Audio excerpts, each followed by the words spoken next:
Hey everybody, Matt here for Imagine Then Make. In today's video, I'm going to show you how I made this two-angled tablet stand out of cardboard.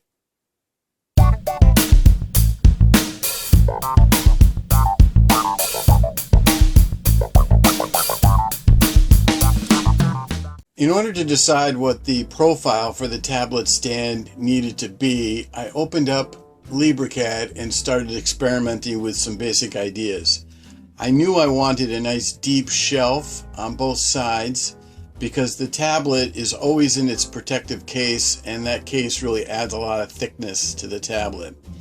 I knew I wanted an angle here. I believe I settled on 45 degrees to put the tablet at a comfortable viewing angle when using the stand and the tablet on a table, say a kitchen or a dining room table. And I knew I wanted a sharper, steeper angle here to prop up the tablet when video chatting with family and friends. This big hole here, I decided to put this in to make it easier to pick up the tablet stand with the tablet actually still resting on it. This hole makes a nice, easy place where you can grab it with your hand. Now, after I finished the design, I realized that the whole thing wouldn't print out full scale on one piece of paper, one 8.5 by 11 inch piece of paper. So I added a couple of alignment targets so I could print the profile in 2 sheets of paper and then use these alignment targets to line up those 2 pieces of paper and tape them together and end up with one full-size template for the profile.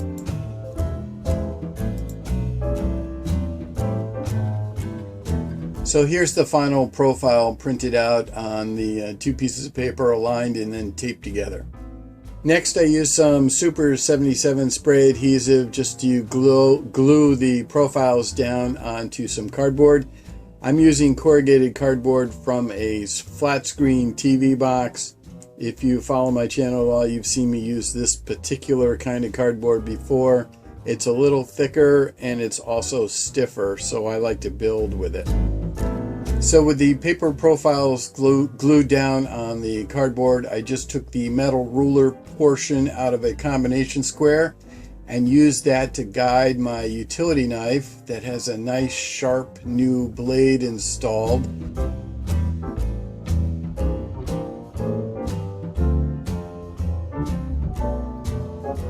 Notice that I'm taking several shallow cuts, going over and over the cut, just so I'm not tearing the cardboard at all. I'm actually cutting it.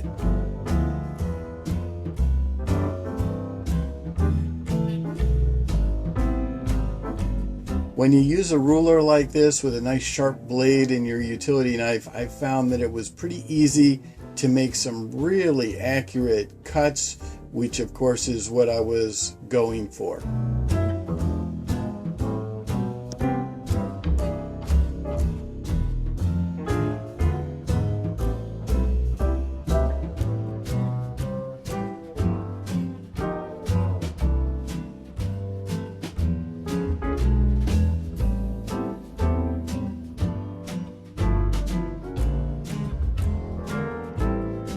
So here are the 2 sides cut out.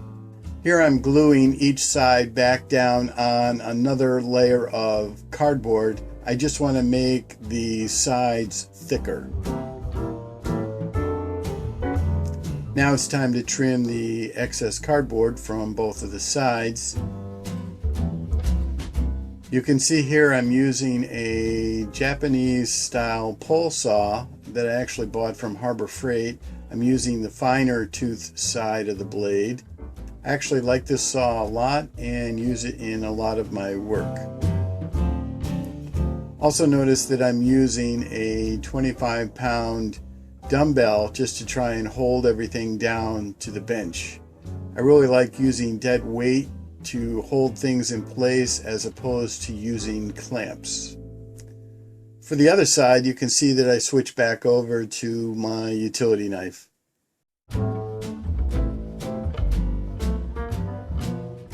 Once again, you can see that I'm making several shallow cuts so that I don't tear the cardboard but actually cut it.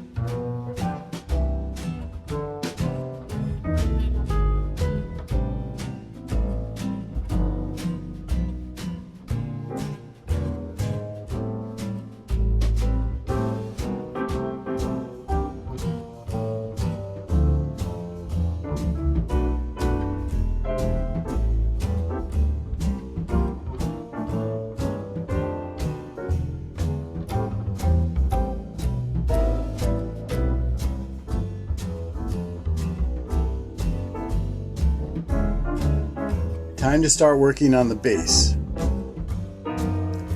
Just like with the sides, I want the base to be 2 thicknesses of cardboard.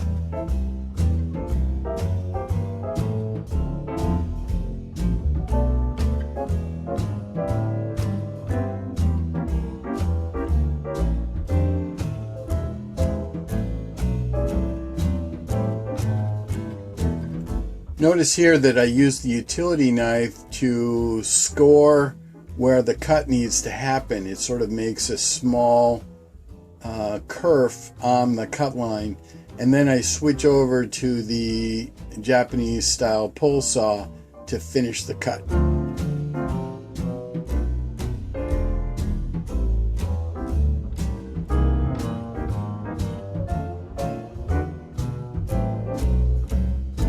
Here I'm reinstalling the metal ruler back into the combination square so I can use it as a guide, a right angle guide, when making the next cuts.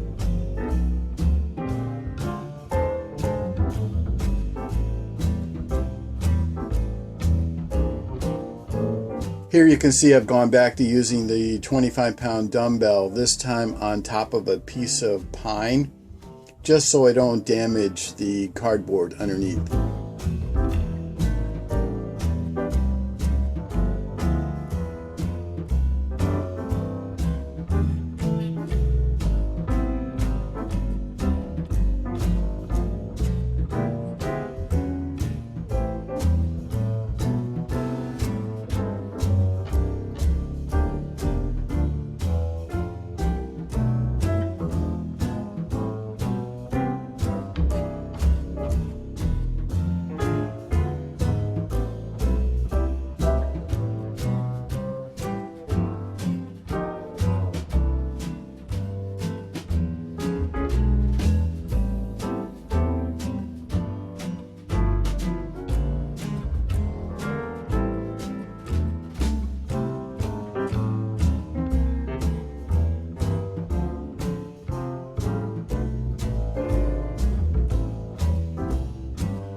Here you can see me using some 2-inch wide masking tape as kind of a poor man's edge banding. The whole idea is to give the open portion of the corrugated cardboard kind of a flat surface upon which I can use some glue.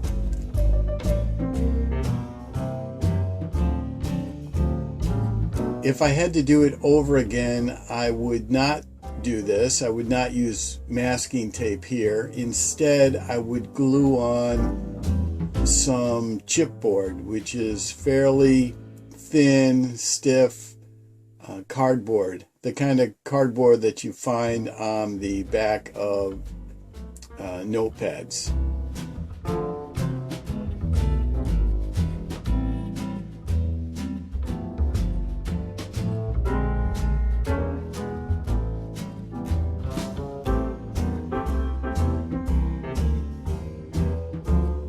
So here you can see why I put the masking tape on. It gives me a place to put the hot glue.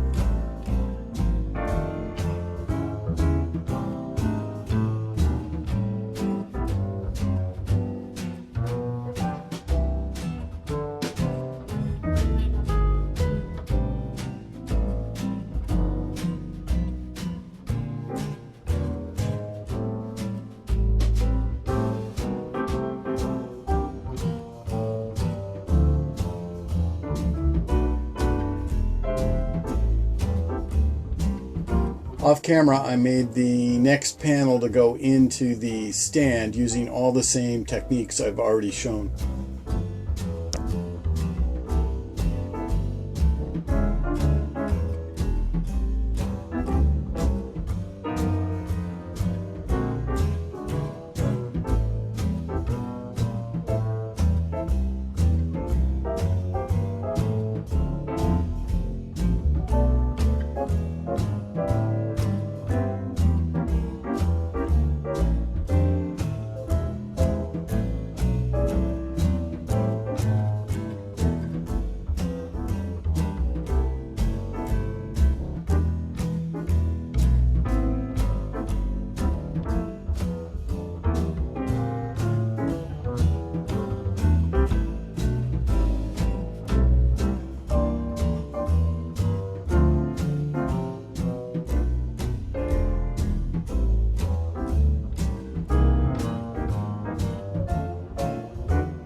So here you can see me using hot glue to fill in the corrugations on the ends of these cardboard pieces. And then while the glue is still hot, I take a metal putty knife just to press down on the glue. That helps to flatten it and also to cool it.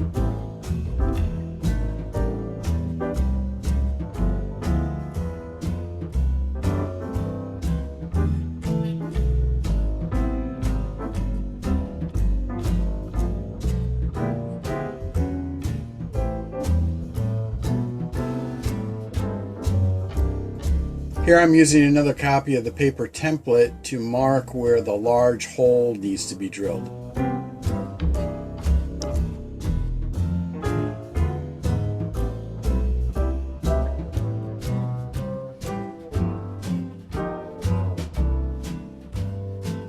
Here you can see me use a pretty fine tooth hole saw to go ahead and drill the holes in the two sides.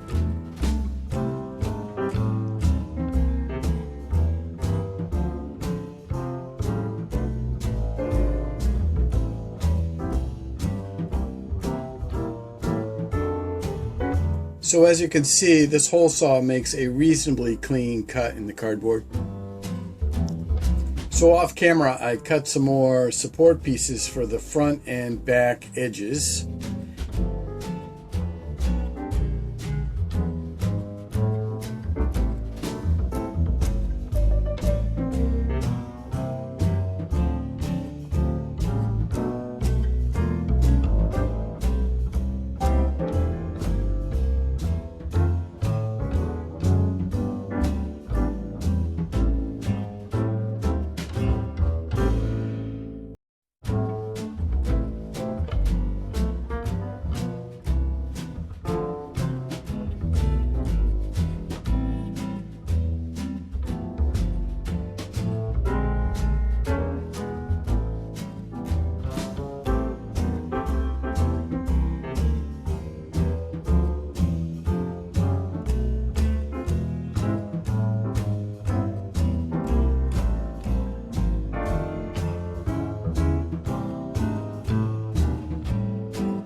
Here I'm adding some chipboard for the tablet to rest against.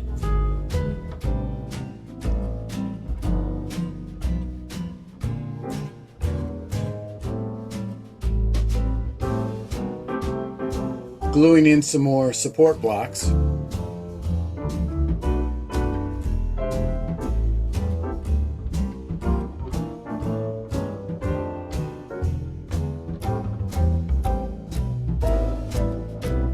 After adding some more chipboard, this is what it looks like.